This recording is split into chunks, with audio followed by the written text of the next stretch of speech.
Hi, my name is Penuel the Black Pen, and I'm a YouTuber and a TikToker from Johannesburg, South Africa. I found it very important to make this video because I think there's a chance that this topic that I'm speaking about might have a negative impact on so many people that it shouldn't have. First and foremost, I would like to congratulate the Economic Freedom Fighters, the EFF, which is one of the top two opposition political parties in South Africa. It is the third biggest political party in South Africa after the African National Congress, the ANC, of which Nelson Mandela was the leader at some point, and the Democratic Alliance, which is the official opposition in South Africa, the DA. The EFF, the Economic Freedom Fighters, comes third, and it is a relatively new political party which was founded by Julius Malema, who used to be a member of the African National Congress, the ANC, and was the president of the Youth League as the ANC before, unfortunately, he was suspended and expelled for some of the work and the utterings that he'd done at the time. But they officially turned 10 years old in July 2023, and I would like to congratulate them on their immense success. Julius Malema has been a role model for so many of us young South Africans, in particular Black South Africans, because he has been a roaring voice for young people, for Black South Africans who are still very poor, who are still disenfranchised, who are still landless, and still feel like second-class, if not third-class citizens in the home of their birth and the home of their forefathers. So I'd like to congratulate them, and they had an amazing celebration this past weekend. And you guys can go and see it online if you research it. I saw Julius Malema going on the stage, almost like a Casper Nyovest at the Dome, filling up the Dome, almost like a Beyonce standing on a scaffolding and shouting Amandla to the people that were there in support. So to the EFF, my huge congratulations. I'm raising this topic because Benny Johnson, who is a commentator, I think conservative commentator in America and in American politics, who's a YouTuber and who was a broadcaster, decided to tweet a clip from the speech that Julius Malema gave, showing Julius Malema and the EFF leadership singing a song called iBhunu, Kill the Boer. Benny Johnson tweets, "Shocking video shows South Africa's Black Party singing Kill the Boer, in brackets whites, kill the white farmer. This is all downstream from the rotten secular religion of wokeness and CRT plaguing America today. You have been warned." And then he says, watch, and he shows a 27-second clip of Julius Malema and the EFF leadership singing. At the time that I'm making this, which is Tuesday, the 1st of August, 2023, in the morning at around, I'll tell you now the time, 8:45 in the morning, South African time. The tweet had been seen by 5.2 million people. Very important tweet by Benny Johnson. So first, I'd just like to correct that shows South Africa's Black Party is very vague and abstract, and maybe tells me that Benny Johnson may not exactly know who the EFF are. So the EFF is not South Africa's Black Party. The EFF is the second biggest opposition political party in South Africa and the third biggest political party in South Africa. It is not a black party. It does have largely black leadership, but it is encompassing of white people, of coloreds, of Indians. Even if you look at some of the members of parliament of the EFF in the South African parliament, not all of them are black people. So it is not South Africa's Black Party, whatever that may mean. The ANC, as the governing party in South Africa, is also majority black and has largely a black leadership, but also has many white, colored Indian leaders, including some of the ministers that we have and have had in the past. There is no such thing in South Africa as a South Africa Black Party.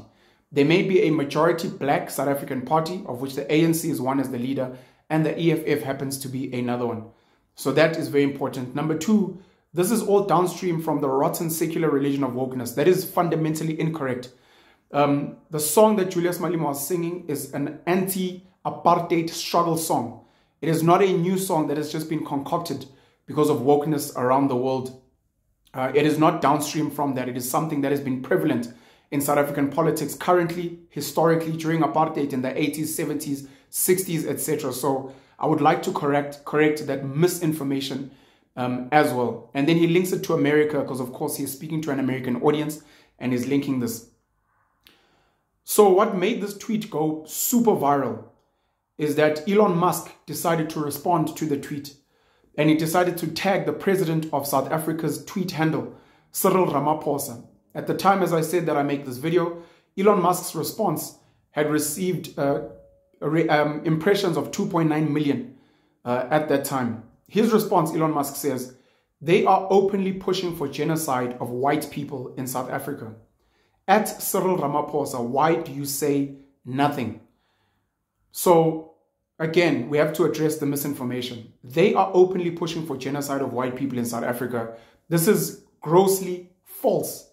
Whether the they he is speaking about is black South Africans, or he is speaking about the EFF, that is fake news and this is incorrect. And I hope Elon Musk will be advised on this tweet, and hopefully in time he will address it and maybe delete it. There is no one in South Africa that is openly pushing for genocide of white people in South Africa, including Julius Malema. He has gone on many platforms speaking about working with white people. He was recently in Ibiza, where he was celebrating the marriage of one of the children of one of the white funders and supporters of the EFF.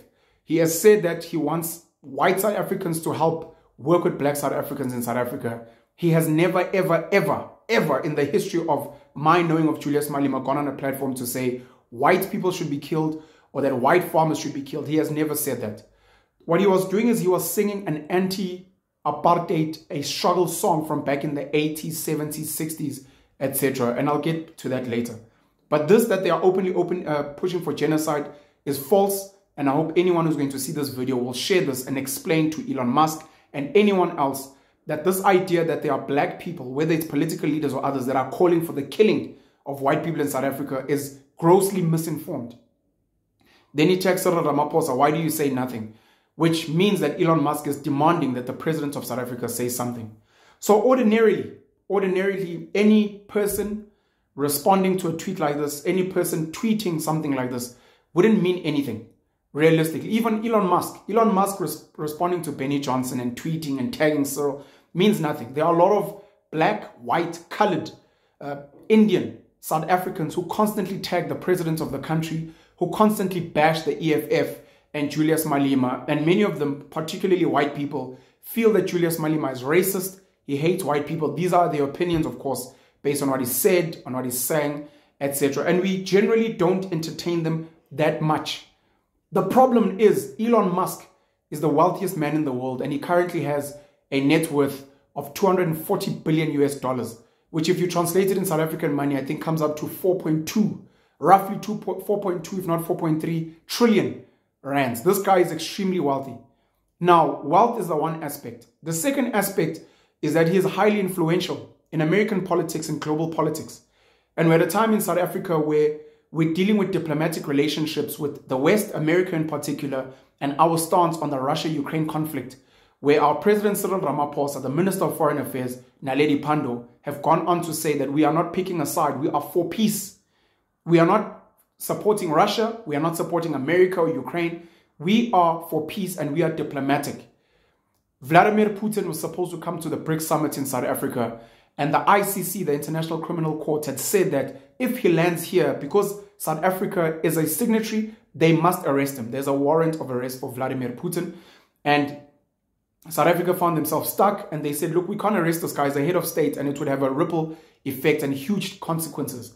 Luckily, Vladimir Putin has said that he will not be attending the summit and will be sending one of his ministers instead. So I think that's fundamentally important for us to know the context as well of why this is important.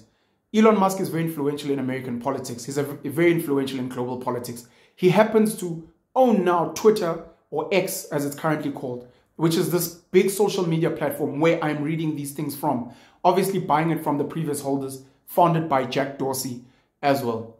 And then very interestingly, Elon Musk is a South African, or an ex-South African, because he probably has dual citizenship with America now.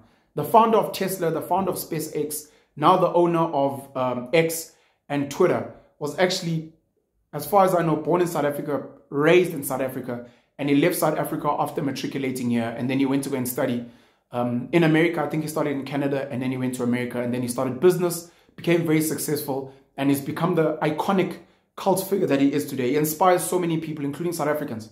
Many South Africans dealing with load shedding, which is power outages under Eskom, have tweeted to ask Elon Musk to please come to South Africa and help us. Elon Musk has been trying to get very cheap, if not free, Wi-Fi into South Africa via Starlink.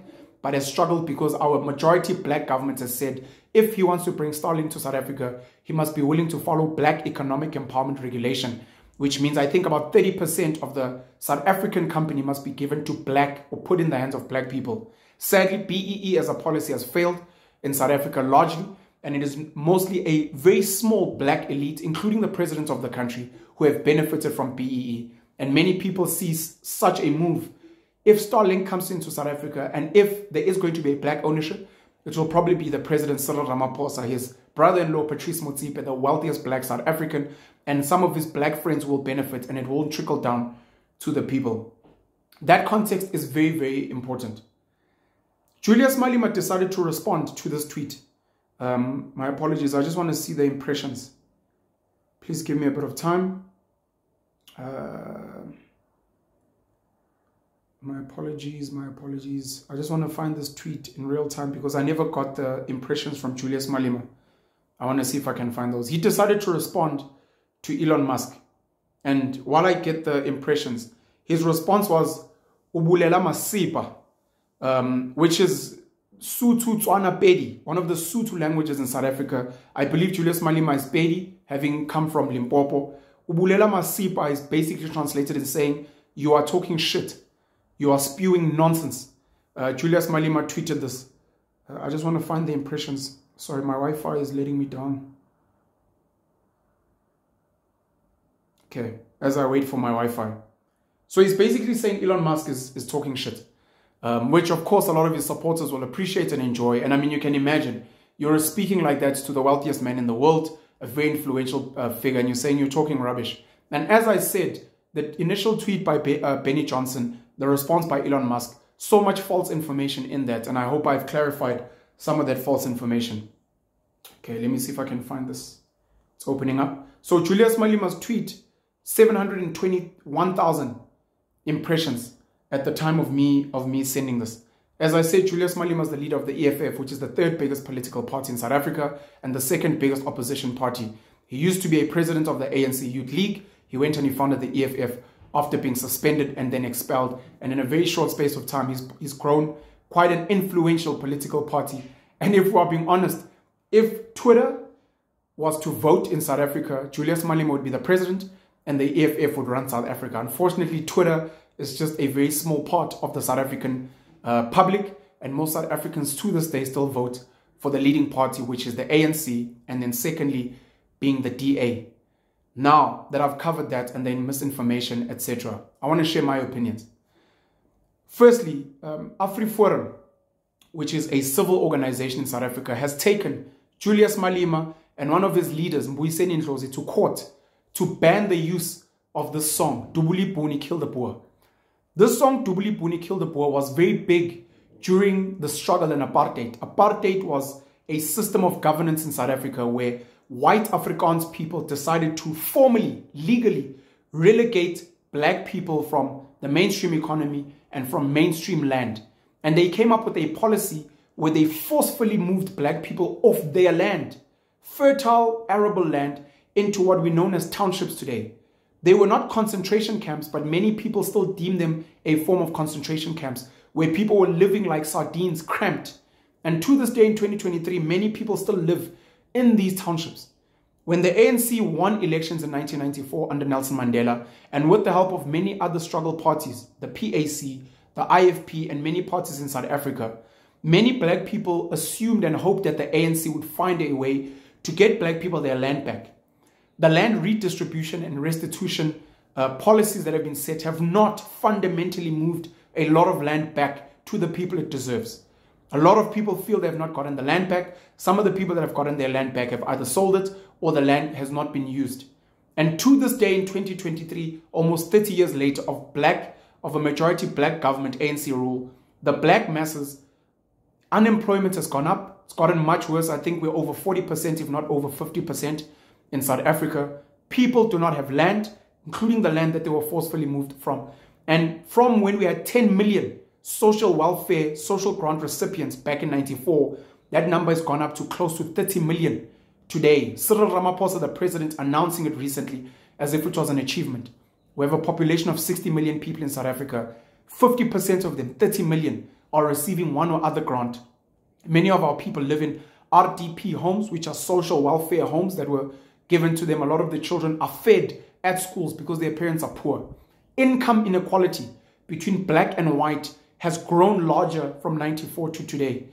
White people have gotten wealthier, black people have gotten poorer, and even under black economic empowerment, BEE policies, which were meant to transfer some of the economy from white hands, a small white group. Understand that white people in South Africa are only 8% of the population, to the black masses, which is 80% of the population.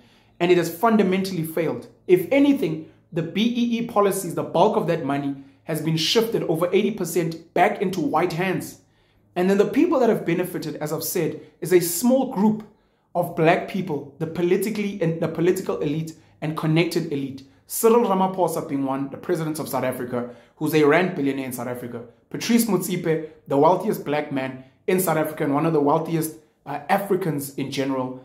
Some other names, Mzi Khumalo, Saki Maqozoma, Dr. Anna Mokhokong, and Tokyo Sekhuale, and a couple of other people, politically connected people that have become wealthy while the masses have gotten worse and poorer. Now, what happens is when people get worse, they look for an outlet. Part of this outlet, of course, is other African foreigners that come here, who come from poorer countries, worse conditions, and then they come here to make a living. Some of them coming here illegally. And that's where you get these things of xenophobic attacks, Afrophobia, where black South Africans want other Africans, in particular Zimbabweans, to leave this country.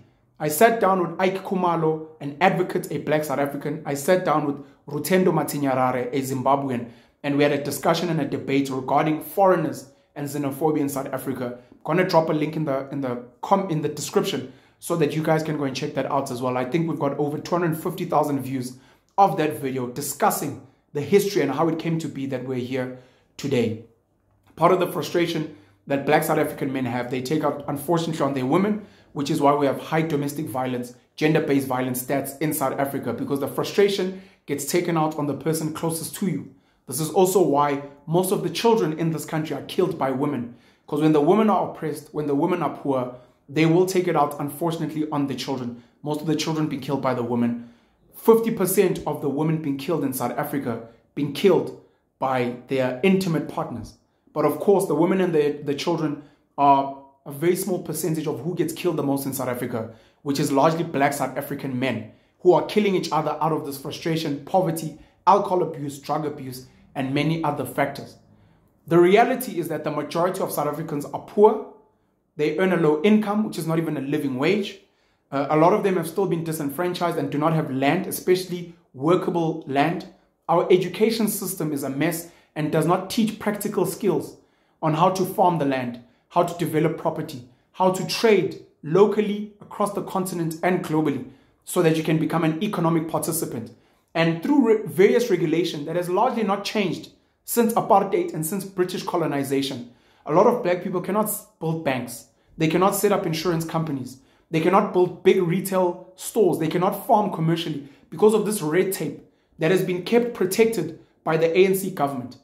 So the ANC government, like Animal Farm and with the pigs and the humans, has seen to become this buffer between the white elite from the British rule and Afrikaner rule, and then the masses. And they act as a buffer, and in return, they get to benefit and be rich on their own. And a big part of the frustration comes out in things like this, where people are saying farmers should be killed. Afriforum, again, a lot of misinformation and a lot of propaganda, has made a documentary to say that white farmers are being killed as white genocide. Donald Trump, who was president at the time, went on a platform to say that the white genocide in South Africa must stop. There is no such thing as white genocide. And I'm saying this to all of you, including white people in America, white Europeans, white people in South Africa, white Afrikaners, and to Afriforum itself, of which I'm friends with the leadership. I'm a paying member of Afriforum because of some of the work they do. There is no white genocide in South Africa. Genocide is very clear. You can see the mass killing of a certain race by another race, and there's no such thing. When you look at the data from Stats SA of murders, in this country we have over 20,000 people murdered every year. Over 20,000. Of those, about 16,000 are men. 16,000. And most of them are black people.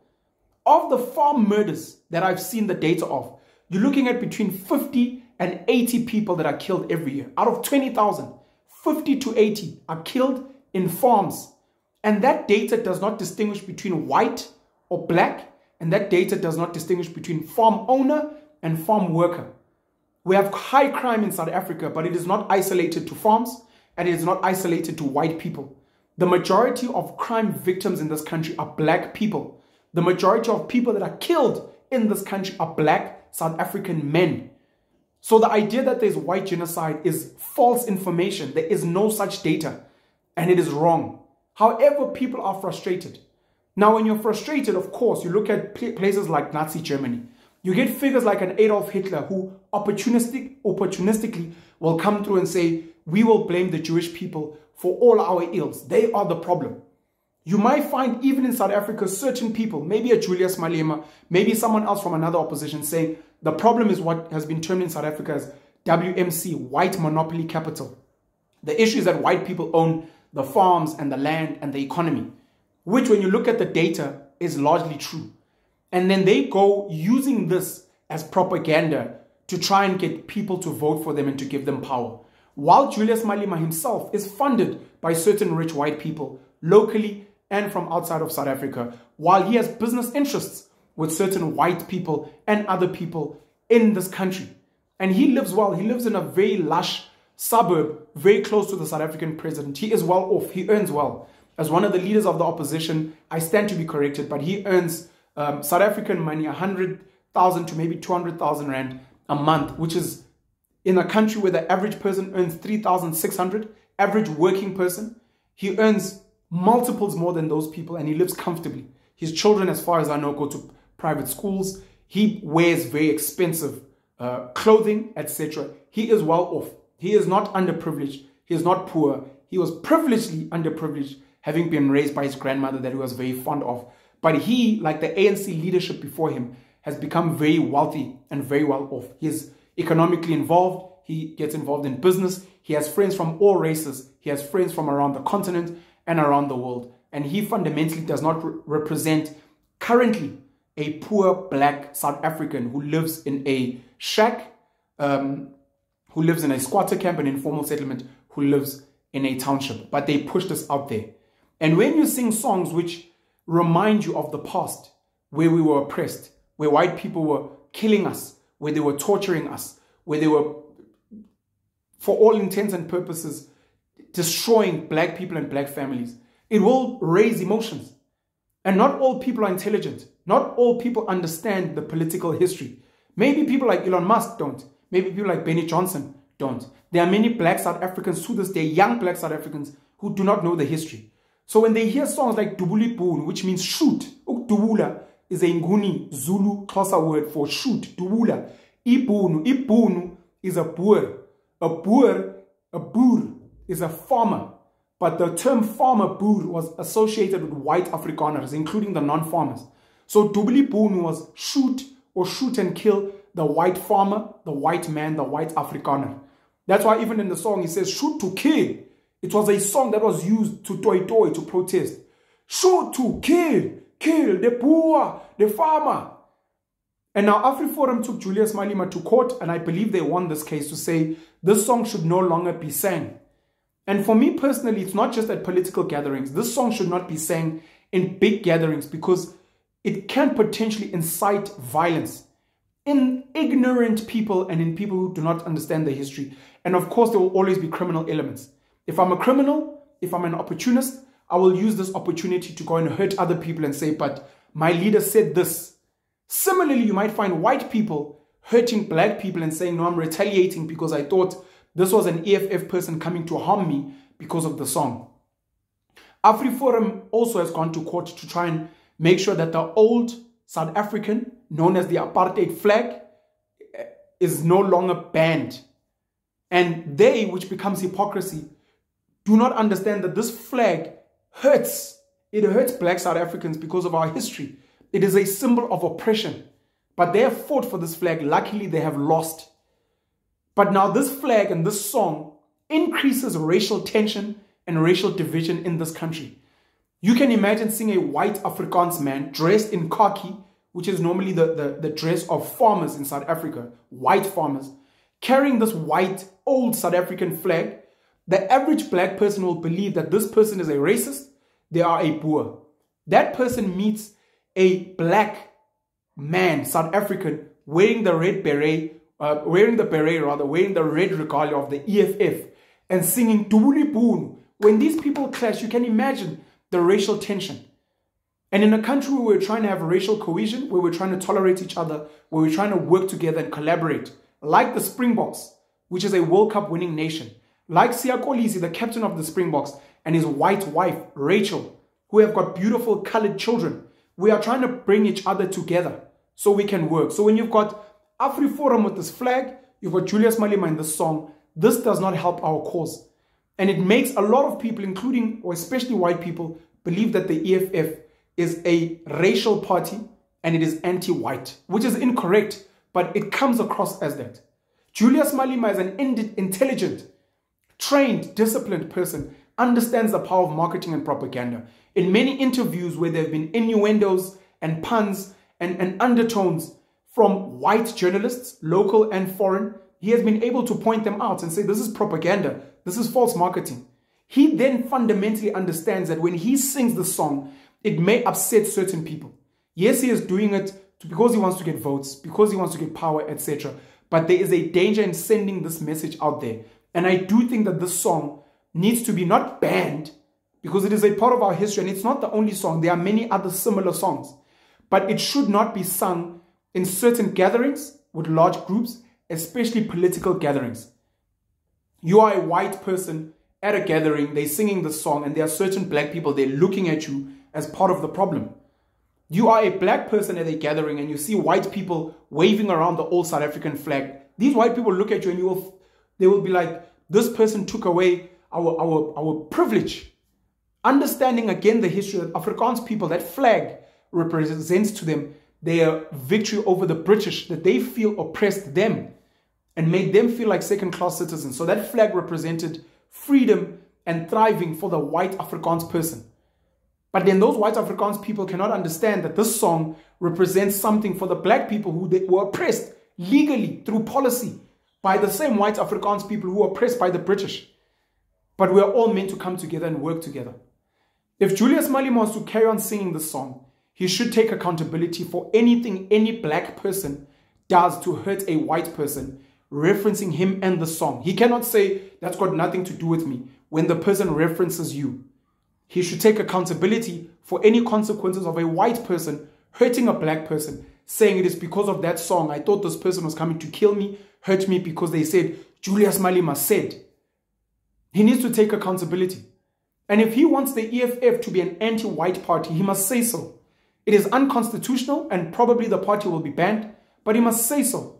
If he is for the party being non-racial, as the ANC has become, then he must say so, and then he must understand that there are white people that probably support him and the EFF who would say, this song does not represent all of us, and it does not represent racial unity. Elon Musk, as the wealthiest man in the world, as an ex-South African, as someone whose tweets affect markets and politics, needs to school himself on South African history if he is ignorant. If he is not ignorant, then he was very reckless in tweeting what he tweeted, knowing the history of this country. Because he knows there is no white genocide in South Africa. He knows that he has the access to speak to Cyril Ramaphosa directly. He has the access to speak to Julius Malema directly. And then go and tweet and say, look, I've spoken to the leader of the country. I've spoken to the leader of the EFF. This song is actually an anti-apartheid song. It was a struggle song. They explained the history and the background of the song. And then he can say, I understand and it's fine. Or I still disagree with the song and these are my reasons. And then take it from there. And Benny Johnson should also do the research. And I hope people around him will go and school him on the history of the song. It is not this wokeness culture that's coming with Black Lives Matter and the lights. It is an old apartheid, anti-apartheid struggle song in South Africa. We as ordinary South Africans who do not pick a side with Julius Malema and the EFF or pick Elon Musk or conservative American politics, who do not pick a side between Russia and Ukraine and the West and the emerging BRIC countries, we will become collateral damage. So we need to speak up, and that is why I'm making this video, because this is very important for us to have a voice. To say, guys, you guys are causing tension amongst us. And we do not appreciate it because some of us are trying to find good people. We're trying to find good people, black, white, colored, Indian, from Europe, from America, from Asia, from anywhere. And we are trying to collaborate and build something special. And all of these things that you are doing are for your own personal gain and benefit and agendas. And they end up hurting good people who are trying to work together. I really think the EFF needs to relook the singing of the song, and any other political party needs to relook the singing of the song and what it potentially could mean currently, not historically. And I urge white people to school themselves on the history of this country and where we come from and understand the data that black people in this country are still poor and that white people need, if they want to live in this country and thrive in this country, they have an obligation to try and work with blacks and coloreds in particular. No, I was not there. I was not there during apartheid. I was not there during colonization. Definitely, you are not. But you are a beneficiary of past injustices. Therefore, you have an obligation to try and help people to make sure that you do not become complicit in the crime of the past. The ANC leaders today who are wealthy from apartheid and colonization and got BEE shares and wealth, they become complicit in the crimes of the past if they are not fundamentally transforming our economy, trickling down the benefits and the resources, and helping the disenfranchised and the moved black people to get their land back. They become complicit in the crimes, and they become no different to the apartheid government, no different to the British colonizers back in the day. These are the conversations we need to have. These are my thoughts, and I look forward to reading your comments and your suggestions on how we can come together and have conversations around these very, very thorny but very, very important issues that help us build a better South Africa, a better Africa, and a better world as a globe. Pin you all the black pen. Cheers.